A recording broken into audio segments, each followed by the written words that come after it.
keep that in mind that it's not about what you know, it's about what you need.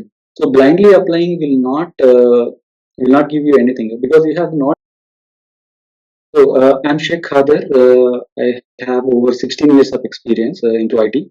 I was a mobile application developer, and then I turned into lead architect, and finally I became feature owner and product owner, and I have specialization in product management from IIM Bangalore, where I have spent about an year pursuing general management course from IIM. So I had genuine interest on product management.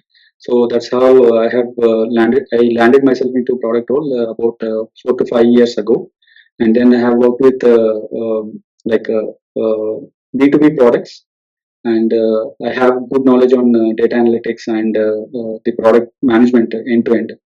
I had entrepreneurial mindset from very beginning. I had done a lot of projects off the record, and I have got a lot of consulting experience on mobile applications and product consultation. So that is about me. Yeah. So let's get started then. I hope the screen is clear and you're able to follow me. Yes, yes, it is clear. Yeah, Yeah, sure. Let me continue. So let's start with like how we want to proceed further. Okay. So first thing first, when you want to take an interview, right? So first thing is you have to make up your mind that which industry and domain I am going to target. So do you have anything in your mind, like which domain you belong to and which industry you want to target? If you don't have it, make a note of one or two industries that you want to try attempting, Mhm. right? So if suppose I come from IoT domain, then I will look forward for companies like Schneider, maybe ABB or something like in these lines. I will take 3 or 4 companies and I will try to attempt over there because the chances are more that they use similar technology and I am aware of them. At least the terminologies are very familiar, right? Mhm. And it is also going to give you a confidence that okay, I know this. It is a different story that if you are getting a call from somebody else, a different domain, and they like your profile and they want to interview you, that's a bonus. But focus is very important when it comes to applying for a product management role. So you have to be domain expert and you have to be industry expert and you understand the consumer behavior in that domain and industry. So that is where you will be your success rate will be better. Okay. So take a couple of companies, 1 or 2 companies, and then you see how you are able to like understand their products, how what are those products that they are working on, and how they are performing in against those products, and if you have a deep understanding of those products. If not, explore them, and then you build your strengths and fill your gaps regarding those products. Okay. Suppose I was in Philips, then if I am applying for another company, if suppose image guiding is the product that I was working in, I will see how other companies like Siemens or other companies are working on image guidance, how they are using it. If suppose I am in a company like Signify, there where there is some indoor positioning systems, then I will see another company where there are indoor positioning solutions and how they are working on it, what is the technology stack behind it. So that is really important. Once you are figured out all of this and done your homework, like research and all that, so then you are good to leverage your experience and apply for these roles. I had a yes. Yeah, yeah, please. My question is, when we are making the transition, right, to product management, is it a good idea to choose a totally new domain because there may be many other aspects that I want to consider. A company is like just very close to my house and I'm targeting that, but the domain doesn't match. So would that be something good to try, or is it like just something off that? See, it's about how much you prepare on that domain. So it can be totally off domain, but your homework is really important. If you are really interested in that domain, then go ahead and apply for it and research about that domain and understand. Make use of YouTube and other open resources to understand the products and go in depth. And you may have a little chance, but yes, with your preparation you can crack it. But if you ask me, if you are expert in something, try to be better at that and follow that rather trying to understand something new. So if you are better at something, then it is easier to grasp things and it is easier to answer the questions without any fumbling, or low confidence will not be very visible. Suppose I have worked on imaging, suppose, so somebody is looking for something else. So I cannot convince them that, okay, I have knowledge on X and I can adopt to Y. This is what is very important. Like it's not what you know, it's about what they need. It, just now you said, uh, like you got different question from what you know. This is very much expected in interviews. So keep that in mind that it's not about what you know, it's about what they need. Always you have to go prepared with what they need. But where will you find what they need is something you have to understand. You have to focus on three things. These are very much basics when you go for any interview, which is reading job post thoroughly and tailoring your resume. The answer for your question that they asked X, Y, Z, not ABC, because if you had read their job post thoroughly, you might have understood what level they require. They might need you to be, right. So, what level of expertise is expected is something that you can see through your JD. So that's why JD is really important to go through, and you may have to tailor your resume when you are applying for the company. And also, if you have any net network in that company, anybody whom you know, talk to them and understand the technical stack that they are using and go prepared with that.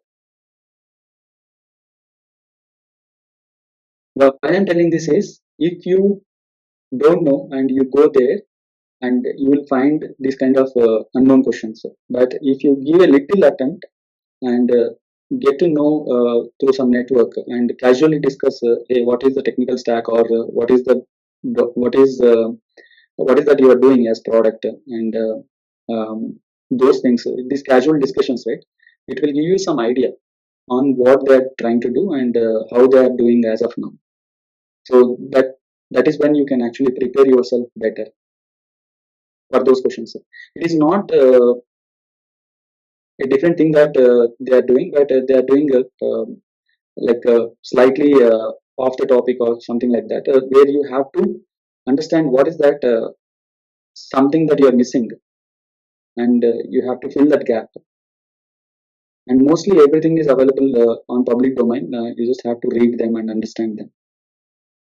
As a basic understanding, you should have them, and then you can go ahead. And the third thing is preparing for common questions. There are set of common questions which are asked to understand your behavioral things and strategy and about product, product sense, design, all those. So you have to understand what are those questions and go prepare with your answers.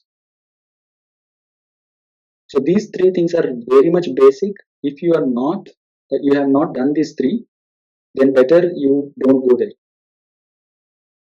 So you apply, and resume has to be tweaked, and research has to be done on company and their products, on their tech stacks, and on their customer, how they are organized, and prepare yourself for some common questions.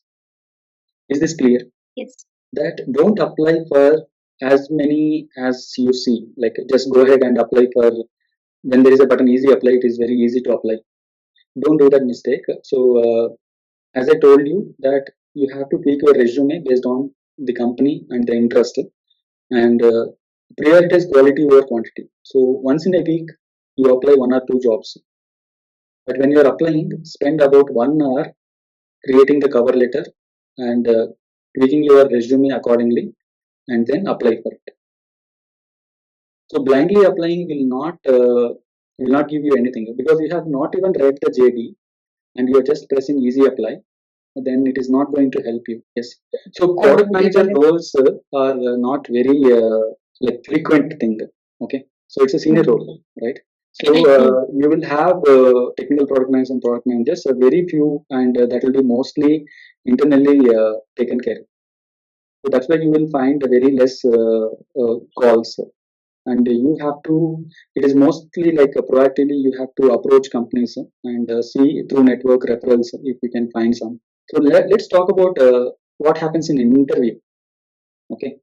So no matter how many times we have been in interview session, it is really a tense moment for us. So we'll not be very cool, chilling, and all that. So I had my experience where I had 2 years of experience with Java. I went into interview room and interviewer asked me two questions and I couldn't answer both of them. He offered me a cup of water and then he said I can wait outside. So it was the quickest interview I had. I was very confident because I have genuine 2 years of experience in Java and I was thinking I can sail through. But that is not the case because the environment is very new and we don't know exactly why we feel like very nervous and because the environment is new and we have something unknown happening there, so that's why we feel nervous. So if that is the case, relax and see how preparation will make you confident. So if you are very much confident about the company and the products that they are working on, and you have some connections in that company who has referred you, then you will be far more relaxing than you don't know anybody and you are just walking into interview room. This is clear, like so that is why even you should know at least 1 or 2% from that company, and at least you should, when you go, you meet them and relax yourself. Go to the venue 10 to 15 minutes in early and relax yourself, have some water, and then relax. Okay, and the preparation is really very much essential. By preparation only you can make yourself comfortable in any situation at interview. As I told you, the confidence comes through preparation. So position yourself mindfully, be energetic and positive. So it is very difficult to do this, but yeah, be you. Don't think about I may pass, I may fail, I'm going to get selected or rejected. Just think that you are going to meet a person and having a chit chat and going to explain what you are good at. Okay. The second thing is about prepare for tell me about yourself. So this is a very common question. I faced interviews where they didn't ask about tell me about yourself, but generally this is a kind of icebreaker where people ask tell me about yourself. Yeah, for me also it happened where they didn't ask for tell me about yourself a question. But generally, tell me about yourself is a great question, and you have got a good opportunity to tell about yourself. Okay. So can we do tell me about yourself? Is there any volunteers who wants to tell about themselves? I have seen a format given by some popular guy, which was used and which helped somebody to crack interviews. I have seen this happening, so that's why I'm sharing this with you. So this is the format that you can introduce yourself.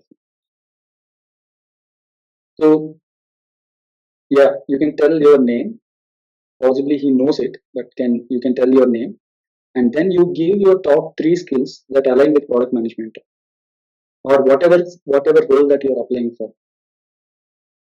Okay, and prepare an example for your experience from your experience for each skill, and ask at the end of it that if he wants to elaborate on any of the situation or skill. I can tell you like I have I have done like a decision making and stakeholder management and influencing are my three key skills that I'm good at. And influencing, I influence people with data, and I tell them why it is important for them to do this, and I am able to convince in my work most of the people on why things has to be done in certain direction. And the second thing is I take decisions very fast based on data. I love to fail fast. And the third thing, I love to do stakeholder management in the best way possible. And I am almost um, I'm almost appreciated every time with my stakeholder management skills. But these three skills has helped me to do better at my job, in my day-to-day job. So this line is very important. So this these skills has helped me to do things better at my job. And if you like to deep dive into any of the skills, I'm open for discussion. So this actually takes the interview into a direction. Rather, you just tell about yourself, and then interviewer is also puzzled like what to ask. So this will actually take about 10 minutes to discuss. If at all he is interested, he will tell about, okay, tell me about this situation, that situation, and why you consider yourself good at stakeholder management. Can you give me a situation? Or so generally, interviews are driven by interviewers, but not by interviewees. So this kind of introduction will actually help to kill that time. Generally, it is about 1 hour time, and you may spend about 10 minutes or 15 minutes in this discussion only. And you already have given an impression that you are good at so and so, so and so. Yes, people. Yeah, what I noticed from these skills that you elaborated, not you didn't elaborate, you just summarized. You said you like to take decisions fast so that you can fail faster. The secondly or thirdly, you said about stakeholder management in the best way possible that you would like to do. I think I agree with this. My qualm about this is, don't you think these are a bit of a generic side of the skill set? I mean to Yes. say, all due respect, I would like to say that don't you think that they are more like a transferable skills rather than technical skills? Yes, these are transferable skills. That is what is required. So technical skills or product skills are something that you inherently know. But more than that, people skill and influencing or any product management skills that you are naturally good at is something that you should tell about yourself. So when you're telling about yourself, you tell your core strengths, which is helping you to do your job better On a daily as on basis. today. And then these are transferable skills. So I don't know the technology, what you are using. I don't know what you are doing, but I have these skill sets. You put me into anywhere, I will perform. I'll tell you frankly, the first question that you face when you get into room is about tell me about yourself, and you're already nervous and you're hardly telling your name in louder voice, right? So you tend to forget these three core strengths that you have. So I will give you a tip that you can make like IDS or something like that. You keep it in your mind. Then you say like influence, decision making, and then stakeholder management, something like that. So have an acronym which you can remember easily, and then you tell like 1, 2, 3 with the acronym. And I mean, you remember that and then use that. Okay. So I'm just telling you because I prepared myself really well for this question, and right now I forgot it. Right. Okay. So I remember only because I know IDS. Okay. What So was the yeah, name for I? Sorry, I I for missed it. influence, D for decision Influence. making, and S for stakeholder. So the first letter, you remember that. Okay. So for you, it can be different, right? So naturally, you are doing something. Your natural talent is different from than me, and you can actually remember at least the first letter of that. Make an acronym and just try to remember that. Okay. Got it. Got it. Yes. Yeah. So then, why I'm asking you to keep an example ready is because definitely some may ask you like, can you explain better on that? So that's why you need to have go really prepared with that example where you can explain it better, and cross questioning, all that is addressed. And if you see you have prepared for these three skills and three situations, then if he is asking you those questions, then you are actually driving in your direction, not in the direction of the person who is asking the questions, because you are already prepared and you are driving in your direction. Actually, I have taken a lot of mock interviews, okay, and I have taken interviews as well, okay. So first thing that the interviewer does is like they jump onto answers, okay. So even before I question, they start with answer. So don't do that mistake, okay. Basically you're not listening to what interviewer is asking, and you are actually trying to answer it faster. It is not going to help, okay. Relax and look at interviewer's mood and analyze him, what kind of person he is and what is that he is expecting from me as an answer. So look for cues. So jumping and answering will not help you, because first thing is, if you jump and answer it, you may put few words but not say structured thought, okay. You can quickly tell something, but that will not be structured enough, and later you will regret that, okay, I could have told like this. This is very common. When you come out of the interview room, then you feel like, oh, I could have answered this like this. Interviewer was asking me this because he was expecting this from me. So you don't have a second chance. There are very limited opportunities. So don't miss the chance. So calm down and judge the interviewer and see why he is asking that question and what is his expectation out of it. You can ask him to clarify a question to better understand what is that answer he is expecting from you, right? So it is okay to take pass. A 30-second pass is also fine. Make sure that he feels as if you are thinking and answering and you are a structured person. So you don't jump and answer things. You don't conclude things faster. Okay. I have a statement to add Yeah. to the line. I was recently speaking to a friend of mine. She had a lot of experience in software engineering, more than 7, 8 years, and she was saying that you have to be really professional. You should have the answers ready. Suck, suck, suck, suck, suck. You should be able to say things without stuttering. I mean, I get it. I get what she's saying. I mean, you shouldn't stutter because it may come off as a little unprofessional or something. But I also second what you just mentioned, to have a structured thought process. You have to stop, think, and then say. Uh, Yeah. that's mindset Yeah. of a manager. Yeah, that is something very much required. So I have worked with many managers, where one manager, whenever I go, right, he smiles and he really gives a positive response. And whenever I ask a question, he take a pause and then he structures his thoughts and answers me. And that answer is a fabulous answer, or exactly what I want to listen. So a lot of times it is appreciated, right? So you are taking decisions where a lot of money and a lot of resources are involved. You don't have to take really quick and fast decisions, and you didn't expected that question at that point of time, right? How you are prepared to have a quick answer? So that is not in the book actually.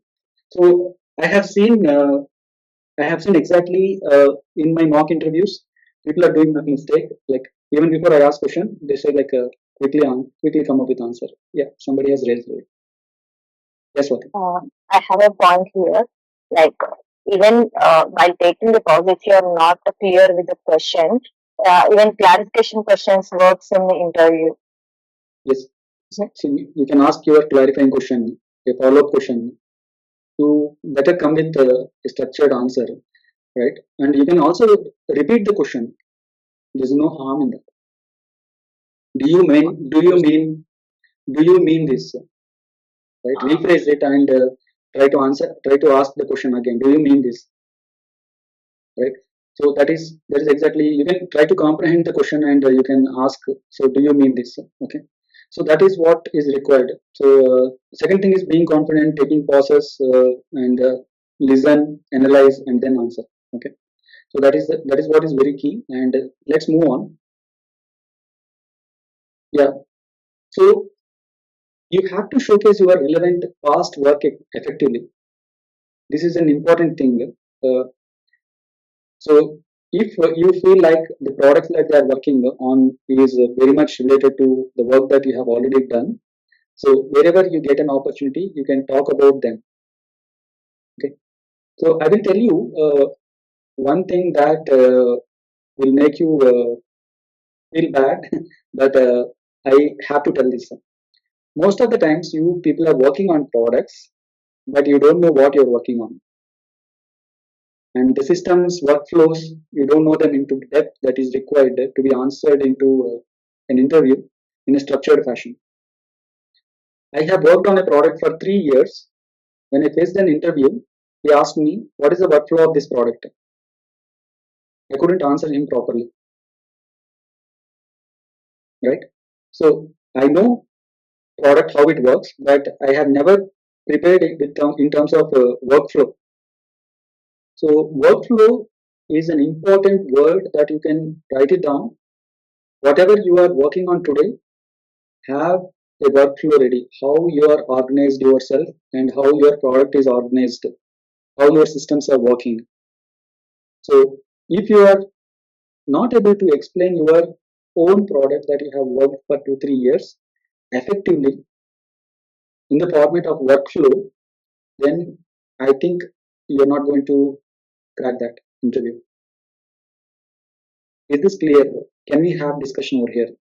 Do you want to understand what is workflow or what is systems thinking?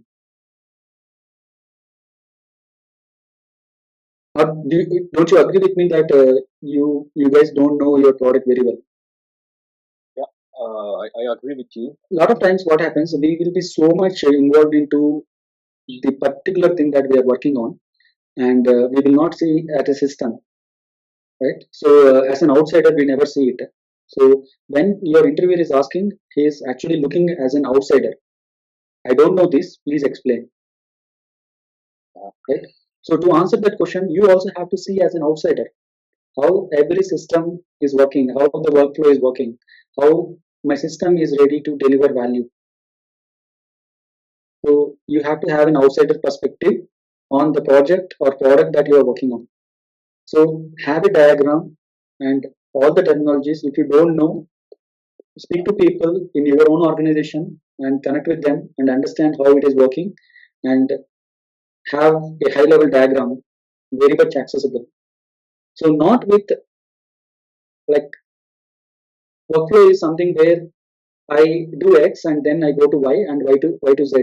So this is the data flow or interaction flow or design flow, not screen by screen things, but at a high level, how the components work together. Okay, what kind of data flow is there, and what comes first, and what comes second, third, fourth, fifth, sixth. So how the value is delivered from idea to development to end customer, how the feedbacks are taken back, or something like that.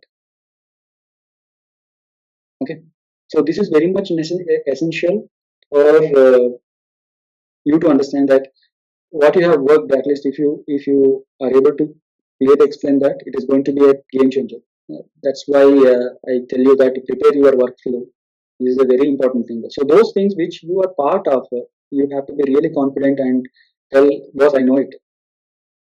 Agree. Yeah. Yeah. So I believe you understood this. I am moving forward. Yeah. So it is okay to get rejected. So no hard feelings. Just consider it as an experience and note down what are the mistakes that you have done and prepare yourself and go for next one. So never ever feel bad about it. You should know what I did when I was kicked out of my interview in 2 minutes, less than 2 minutes. So that was in Bangalore near Shivaji Nagar. There was a Samsung company. So I came out. I took an auto and I went to Bangalore Central, and I did a shopping, and I bought a nice jacket, and then I came home happy. So everybody will have their own way of doing it. Do that. So whenever you are getting rejected, don't come directly to home. Just go somewhere, feel good, and then come home happily. That okay, I had an experience where I met a friend, where I had worked with him. No, I can tell from outside, but yes, I understand what is that feeling, right? So I was like a Gajini with respect to Samsung. I was so mad about it. So I attempted at least 4 attempts for Samsung, and I couldn't crack Samsung interview anytime. So in the fourth time when I went, I already had about 4 to 5 years of experience. I was sure that I am getting selected, and even the interviewer said you got selected, and HR will give you offer letter tomorrow.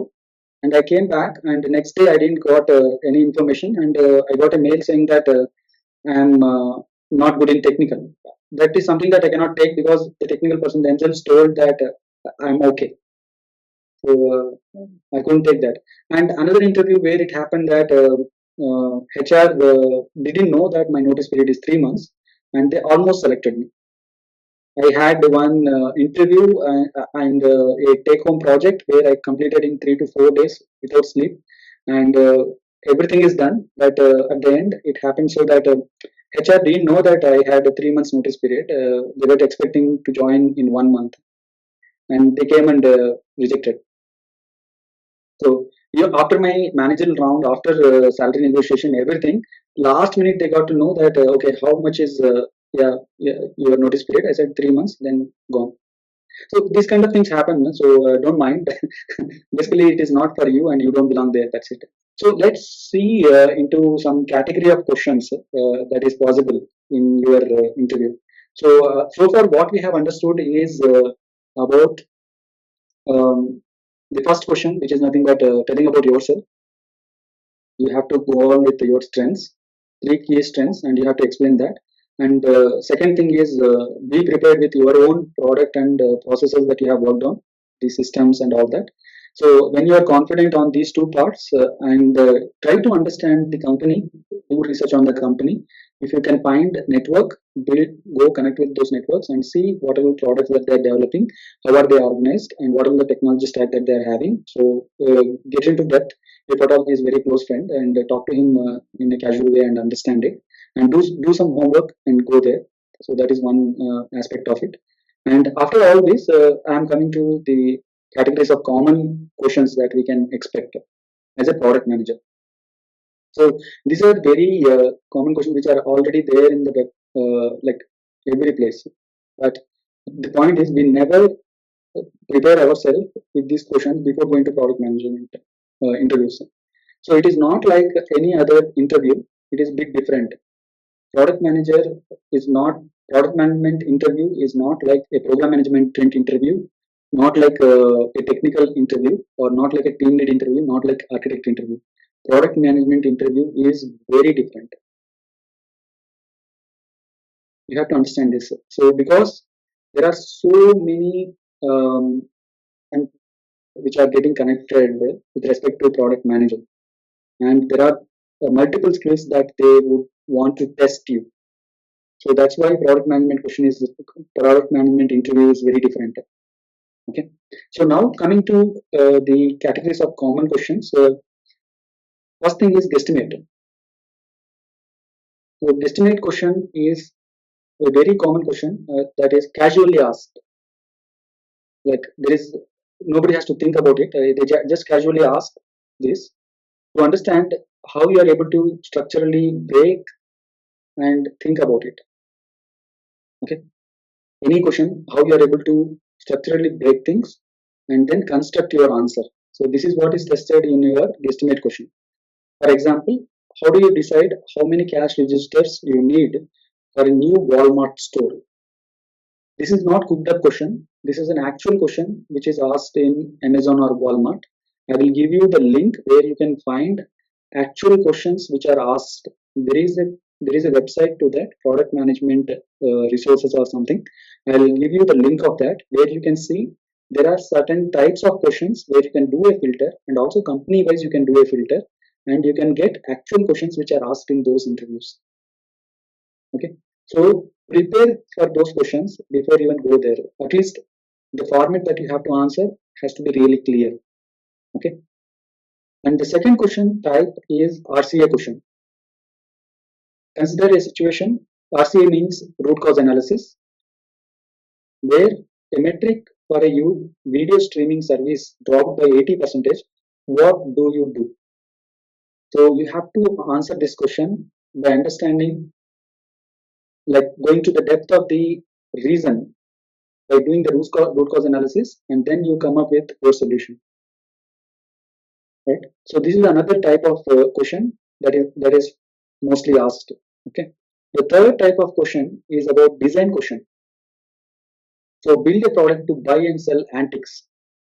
So this is about constructing a system or designing a system. How you design a system, and what and all aspects that you take care while designing that. Right. So what is your understanding about market, and all of things will come into picture. So what is your understanding about customer and behaviors, and where you find customer? So a lot of things will be coming into picture when it comes to design question. So how you want to add components and tie them together, right? So all these questions will be, these are the some of the questions that I personally have seen in a lot of portals that is being spreaded across. Okay. Do you have any questions on these three types of questions? I have a question with regards to the last part of this category, designing design question. So, what if I don't come from the proper background for this particular role? Of course, you said, okay, you have to prepare for the domain. Look, you should do some homework research about the domain that you're applying for, what tools and techniques they're using, and etc. All good. But if I don't have a deeper understanding, should I not apply at all? Because I'll be asked these questions, and then I'll Yes. be. So I have an answer for this, but it is very stereotypical answer that I would give. So, product manager is a person with full of common sense. So you can see in a room of engineers, program managers, architects, and whoever it is, you can see only one sensible, common sense fellow who is having common sense is product manager. So that is how you should see yourself as. So you can use your common sense and answer any question.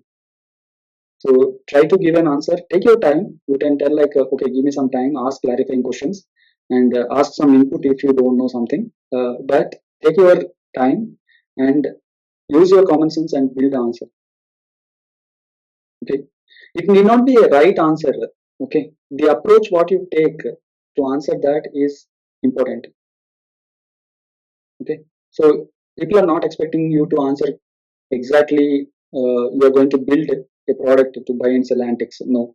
So maybe you can tell like, maybe I'll put a shop, because antiques cannot be sold online when they don't feel it. So my common sense says like, I can put a stall in a posh area. It's a common sense. Correct, correct. Yes. You don't So have a platform or anything. You can just enable a WhatsApp group with AI whatever. make Yeah. to keep communication going. Yeah, yeah. Yeah. So then you can tell why you're telling posh area. I would say like antiques are not bought by somebody who is a common person. So it needs an taste, and mostly when you have a lot of money, then you build these tastes. Right. So that is how you can, at that moment, you can think of your answer with the common sense and answer. Okay. No, you guys are really seniors and you understand how you feel like answering this. But I'm just giving you a hint. Like, apply your common sense in whatever question. It can be wrong. It cannot. It may not be as satisfying to the interviewer. But reason why you are doing it, or why your approach you feel it is right, right? So then you can have an argument, or you can have a consensus with the interviewer and come to a conclusion. That is still good, rather not answering it. Okay. So next thing is about metrics. So what metrics would you use to measure the success of the save feature at Facebook? So this is one of the question that is asked in actual interview, and the other question is a favorite product question. So this is a very popular question. What is your favorite product and why? And the other question is about product strategy and vision, where if you understand this, you have to understand what is strategy and how you come up with actions over there. So the question could be, what should Airbnb strategy be during the COVID-19 pandemic? How they would organize themselves because there is a pandemic. So what you want to do at that point of time. Other important questions are here, where they will give you a task and explain, or they will give you something where explain me at this situation what you have done. Okay. Suppose I will take the point 4, where team collaboration leadership. If they want to test you in this domain, they may ask, describe a project where you had to lead a cross-functional team with different opinions on product features. How did you facilitate collaboration and reach a consensus? Okay, is this clear? Is this question clear? Describe a project where you had to lead a cross-functional team with different opinions on product features. How did you facilitate collaboration and reach a consensus? And Yeah, question is clear. yeah, I'm coming to answer you the very first question that you have asked me, that when I tell 3 important skills, and what if he asks me a follow-up question like, okay, can you explain the situation? Right? I told you I will give you a framework which will help you to answer anything. Okay.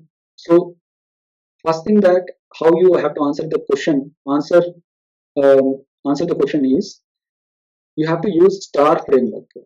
Have you guys heard about STAR framework? So you need to explain 4 things. Yes. STAR, which is nothing but, yeah, which is nothing but Situation, situation, task, task, action. action, results.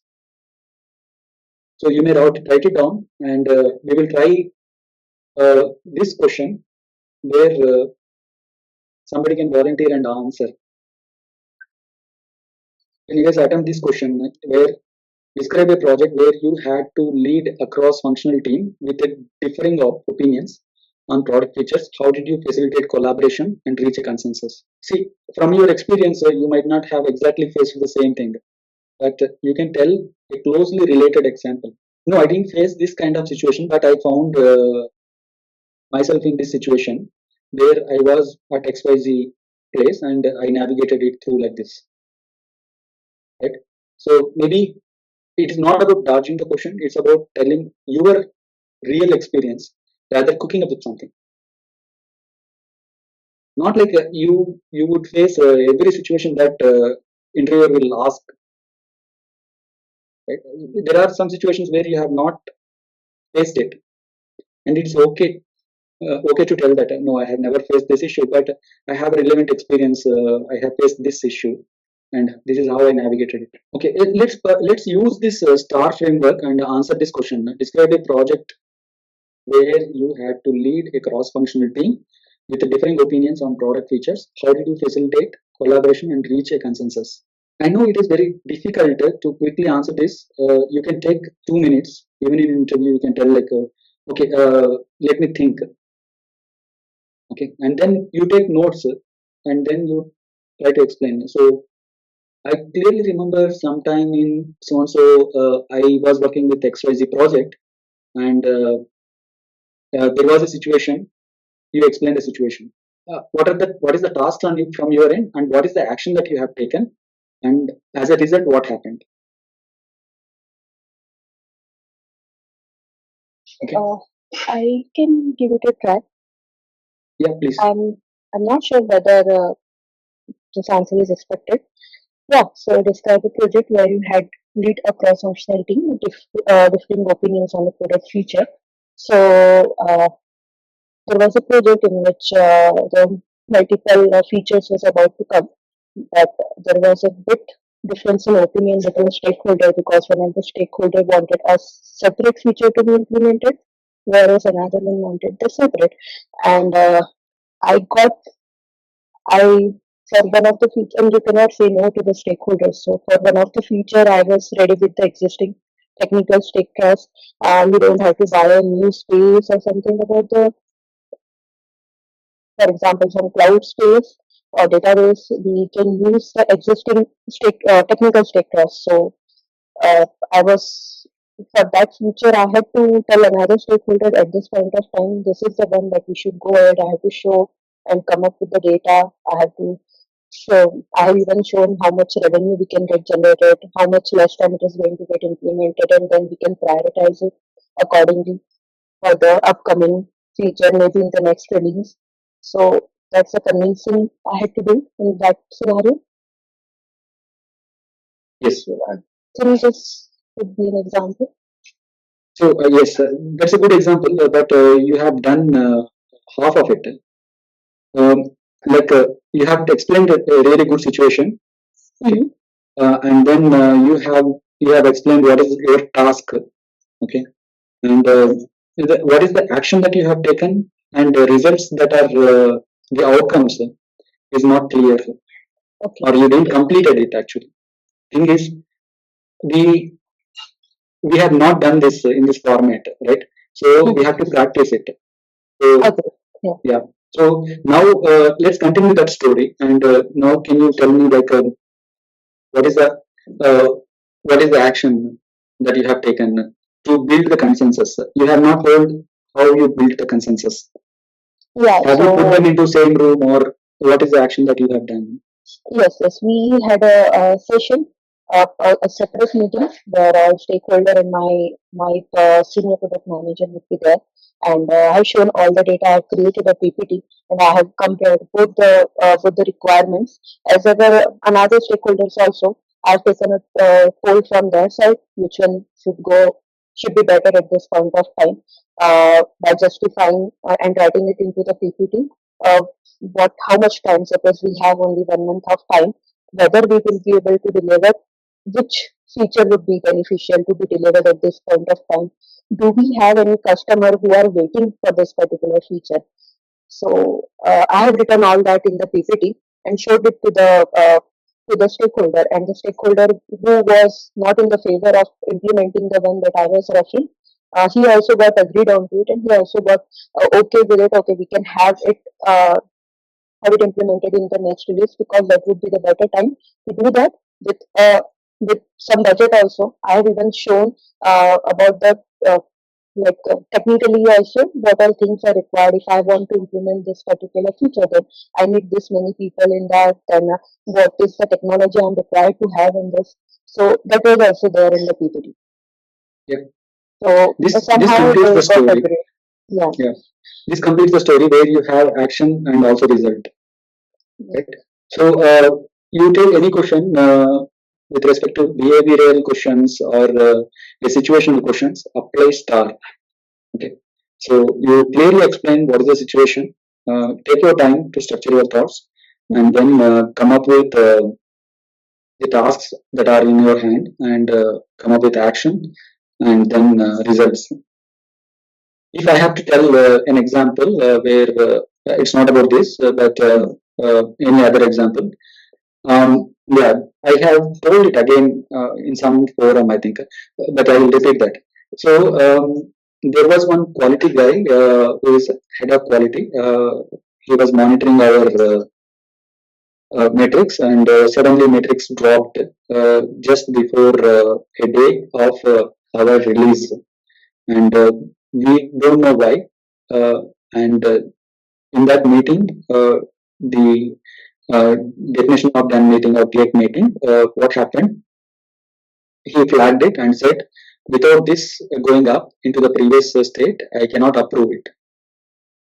So that's going to be a security risk for us, and we are not going to approve this release. So that's one thing that is clear. Okay. Now the task is on me to convince the security guy that this was something which we know and we are working on it, and we have to buy some time because it cannot be something which can be immediately fixed. Okay. Since I got a mail and this was not the meeting I was there, so I have to go back and convince him. So the actions that I have taken is calling the security head and along with the system architect and trying to explain what has gone wrong, and it is not something which is not known. It is a system glitch, rather actual issue. So we tried explaining it, and we bought a time of 30 days to fix this before next release. And this release, we can have an agreement between system architect and security head to go ahead and proceed. And that discussion went fruitfully well. It went well, and it gave a positive response from security head saying that okay, this time I'm agreeing, but you have to pick this up in next 15 days. So then I went back and I made action to myself that I speak to development team and bring back this metrics again back to its original state. So these are the follow-up actions that I have done, and that's how it worked. So this is something where you have situation and then you have tasks in hand and how you perform those tasks, and then how the results came in well or it didn't come well. That is also fine, but the thing is you have to structure it. There may be situations where you couldn't do things right, or there was some learning. That is also fine, but only thing is you have to structure things in direction. Okay, so these are some of the types of questions that you will be asked, like decision making, problem solving. If you see, for example, provide an example of challenging decision you had to make with limited data. How did you approach the situation and what was the result? This is a very common question. So for every question in this 10, you have one experience which is already prepared. Okay, so I expect that since you guys have joined here to work upon this and have one situation, because you don't want to really miss opportunities. So I feel you are putting a lot of effort. So spend some more time in really having these situations where you don't feel bad about not getting prepared next time. Okay. Question about the star framework that you mentioned about. Should we have to have a positive result while? No, not necessarily. Not necessarily. Where you can also give your experience. Like stakeholder was very stubborn and we couldn't convince him.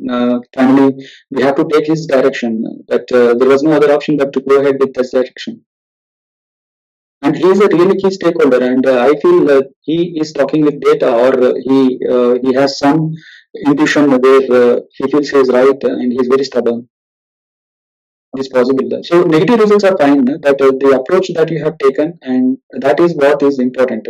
You don't have control on many things as a product manager or as an individual, right? So you can try your best, and you can create an environment where you can push people to take some good decisions, which is also towards your like your thinking, how what you think as a good thing to do. But there may be various opinions and there may be conflicting things which are so great that they are very much stick to their own opinions. That is obviously possible, right? So that is okay, but as much as possible, avoid to give negative scenarios. But if you have really faced some situation where it didn't go really well, you can give that example. That's not a problem. Like maybe 80% or 70% of time you will get outcomes as positive, but most of the time it may go negative also. Some of the times it may go negative also. So today we are going to do one question on guesstimations. As you understand, guesstimate question by name itself, it says that it is about estimation. Okay. So suppose if you are asked a question, for an example, how do you decide how many cash registers you need for a new DMart store. As the structure goes, where you can ask some clarifying questions, and then I'm sorry, you can ask some clarifying questions, and you can put forth your assumptions and understanding. You can repeat the question, and you can clarify if your understanding is with the same page as interviewer, and take a couple of minutes to gather your thoughts. You can ask, like, can I take a couple of minutes before I present my solution? And then when you are ready, take your through approach. Okay. So is this good enough? Actually, this was the question which was asked in one of the actual interview, where it was about Walmart store. Now I have replaced it with DMart store, so that we can imagine what is happening here in our context. But you can imagine to any store which is in your area, and you can guess about the answer. Okay.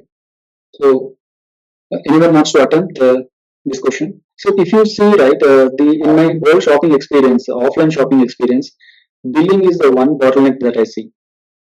So at the end, when I come to billing, I want to quickly move out of this place. That is where I'm stuck the most.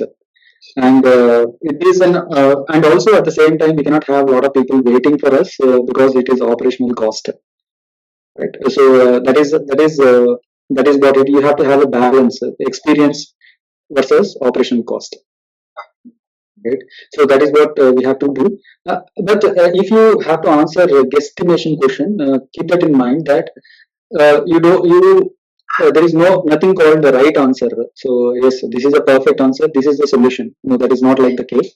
But you have to know your plus minus division percentage very well. These are really important: plus minus percentage and division, right? So that is really important thing when you are actually giving numbers and calculating them. So you have to structurally think about it and tell. Okay. So uh, if I if any problem that is given, right, so if suppose somebody is asking for how many cash registers or so in the new DMart store, so maybe you can see that do we have a similar setup earlier with a similar population, where we already know that the customer behavior, we start from there, and eventually we see how the flow is. That is also a point. Okay. So that is not like we can ask about historical data, or any clues already which are available readily. So that is one possible way. And the second thing is, okay, if that data is not there, so let's see, if suppose there are 3 lakh people, you have a broader number. Now you have to bring this 3 lakh residents into a number of counters. Okay. So then your broader number is divided into like when I told population, 3 lakh population, then it is divided into at least an average 4 people are in one house. That means as a household we go for grocery shopping, apparel shopping most likely. So we will not go individually. So that means it is actually divided by 4. So if you divide by 3 lakh is divided by 4, then we need to see how much is that. It's about 75,000. So there are 75,000 houses. Okay. So in that, you consider that we have loyal subscribers of DMart store as a percentage in any location in our previous location. So what is the percentage of it?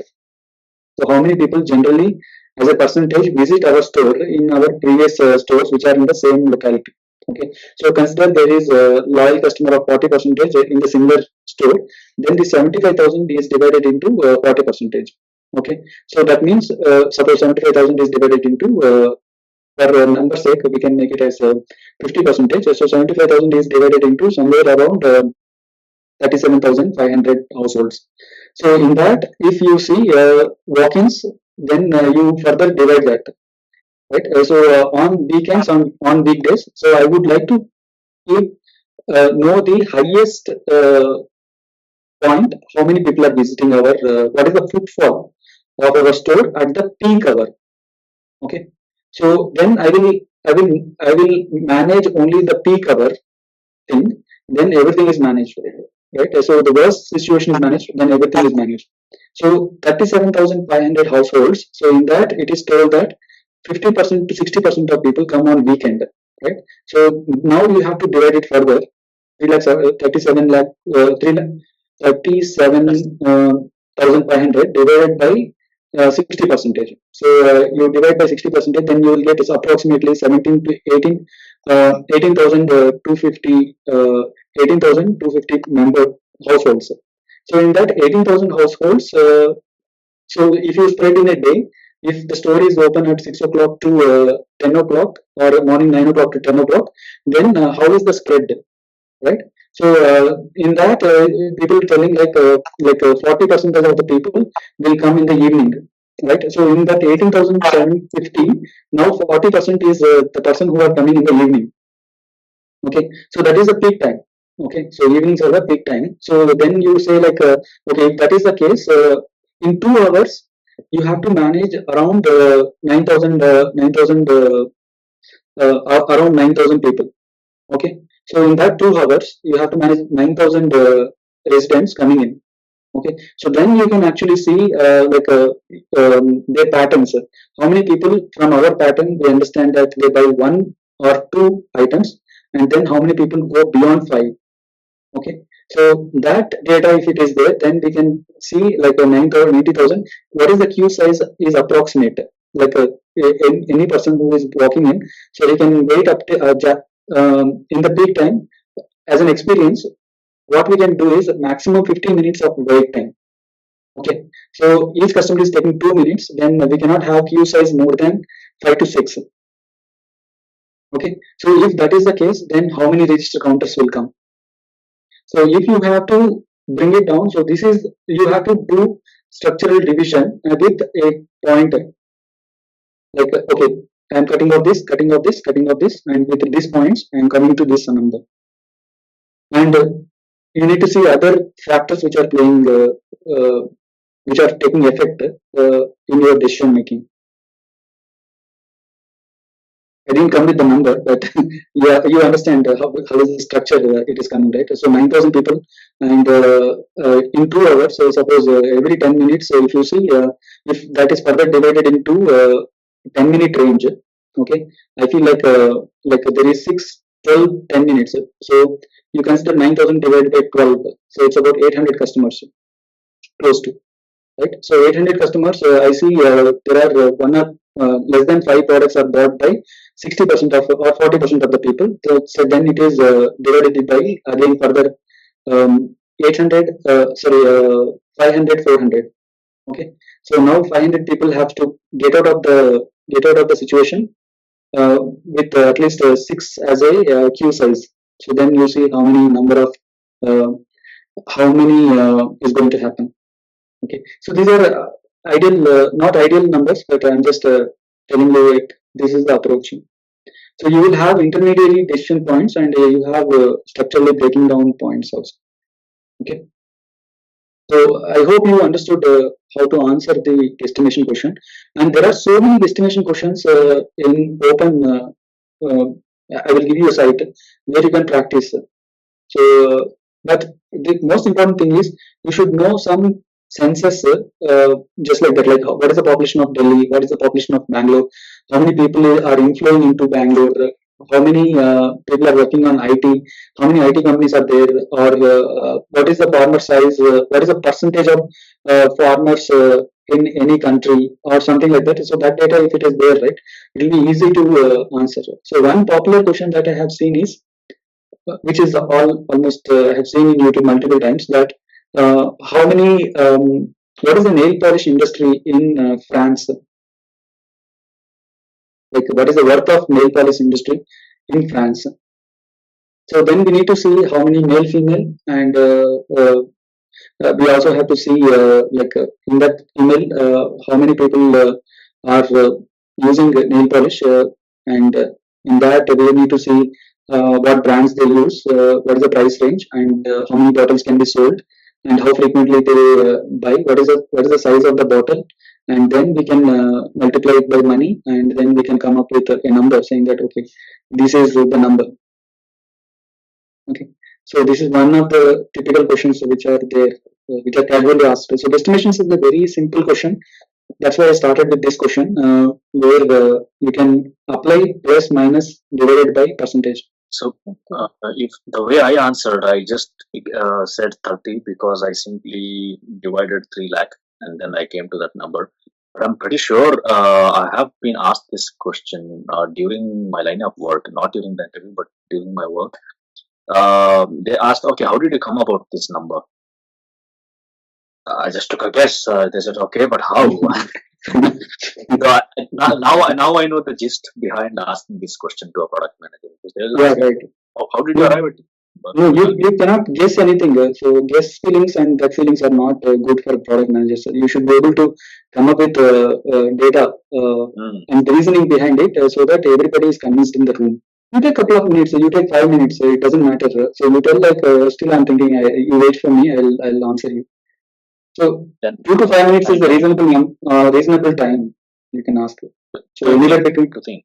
yeah, maybe 5 to 10 minutes, not more than that. So 5 minutes will be good. 10 minutes will be a little lengthier. The more you add words, the more it goes worse. I'll tell you. So the more you add words, the more it gets confused. Okay. So your steps should be point wise. In 6 to 7, you come to the conclusion. So the more you add, try to explain things, then it is going in wrong direction. And like if you see, I started explaining XYZ. So if even though I'm putting in structure, right? But if I start, don't when you are doing it right, just put a number and then reason, number reason. Don't try to explain it further, because when you try to explain it further, so the mind wanders somewhere, and he feels like you're not able to construct this solution properly. So it's not about guesstimation; it's about how you are able to articulate a problem solution. So your communications are tested, not about your mathematics or your reasoning. Right? How well you are able to build the story is something really, really important. No, they are not expecting, but your answer should be structured, and story is clear in communication, and there is some logic behind what you're telling. So it cannot be like without logic. You're telling something that is not appreciated. You have to have some reasoning, and your story is well articulated. This is very important, Okay. right? So the fewer the words you use, it's better for you. Your interviewer will also be uh, in touch with you. Like, don't take more time to explain. Take a lot of time to structure it, but don't take a lot of time to explain. Make it crisp. Okay. I wanted to share you this. Uh, you can see this, right? So uh, I believe that to get into product management space, right?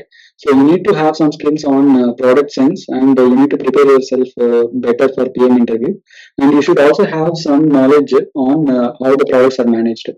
So I have program on full stack product management, which is worth 25,000, and it is about 8 weeks program. And I have a personal mentorship program where I combine this full stack product management along with the product teardowns that we are doing and the product interview preparation. I give about 8 hours of one-to-one mentorship.